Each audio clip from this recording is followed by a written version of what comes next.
అపోస్తలుడైన పౌలు తిమోతికి వ్రాసిన మొదటి పత్రిక. మన రక్షకుడైన దేవుని యొక్కయు మన నిరీక్షణ అయిన క్రీస్తు యేసు యొక్కయు ఆజ్ఞ ప్రకారము క్రీస్తు యేసు యొక్క అపోస్తలుడైన పౌలు విశ్వాసమును బట్టి నా నిజమైన కుమారుడగు తిమోతికి శుభమని చెప్పి వ్రాయున్నది. తండ్రి అయిన దేవుని నుండి మన ప్రభువైన క్రీస్తు యేసు నుండి కృపయు కనికరమును సమాధానమును నీకు కలుగునుగాక. నేను మాసిదోనియకు వెళ్ళుచుండగా సత్యమునకు భిన్నమైన బోధ చేయవద్దనియు కల్పనా కథలను మితములేని వంశావళులను విశ్వాస సంబంధమైన దేవుని ఏర్పాటుతో కాక వివాదములతోనే సంబంధము కలిగి ఉన్నవి కనుక వాటిని లక్ష్యపెట్టవద్దనియు కొందరికి ఆజ్ఞాపించుటకు నీవు ఎఫెసులో నిలిచియుండవలెనని నిన్ను హెచ్చరించిన ప్రకారము ఇప్పుడును హెచ్చరించుచున్నాను. ఉపదేశ సారమేదనగా పవిత్ర హృదయము నుండి మంచి మనస్సాక్షి నుండి నిష్కపటమైన విశ్వాసము నుండి కలుగు ప్రేమయే.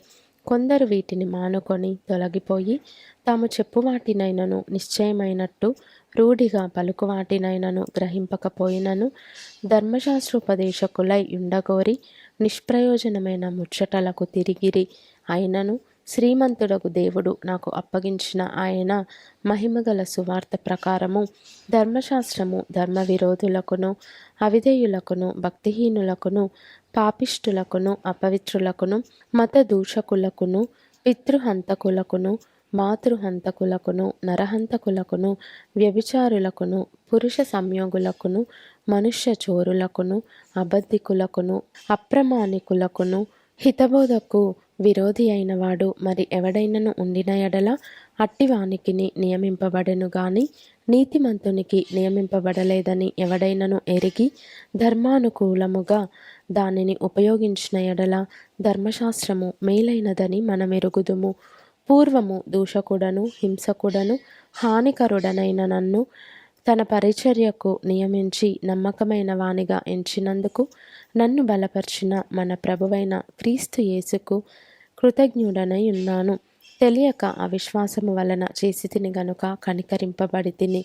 మరియు మన ప్రభువు యొక్క కృపయు క్రీస్తు యేసునందున్న విశ్వాసమును ప్రేమయు అత్యధికముగా విస్తరించెను.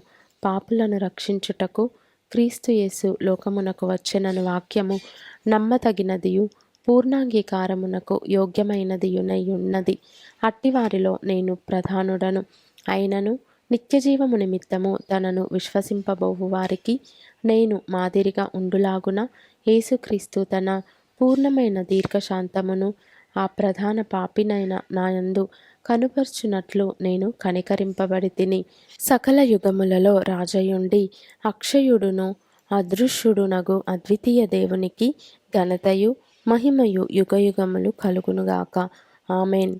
నా కుమారుడవైన తిమోతి, నీవు విశ్వాసమును మంచి మనస్సాక్షియు కలిగిన వాడవై నిన్ను గూర్చి ముందుగా చెప్పబడిన ప్రవచనంలో చొప్పున ఈ మంచి పోరాటము పోరాడవలెనని వాటిని బట్టి ఈ ఆజ్ఞను నీకు అప్పగించుచున్నాను.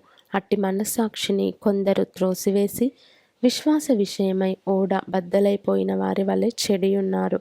వారిలో హుమెనయును అలెగ్జంద్రును ఉన్నారు. వీరు దూషింపకుండా శిక్షింపబడుటకై వీరిని సాతానునకు అప్పగించి తిని.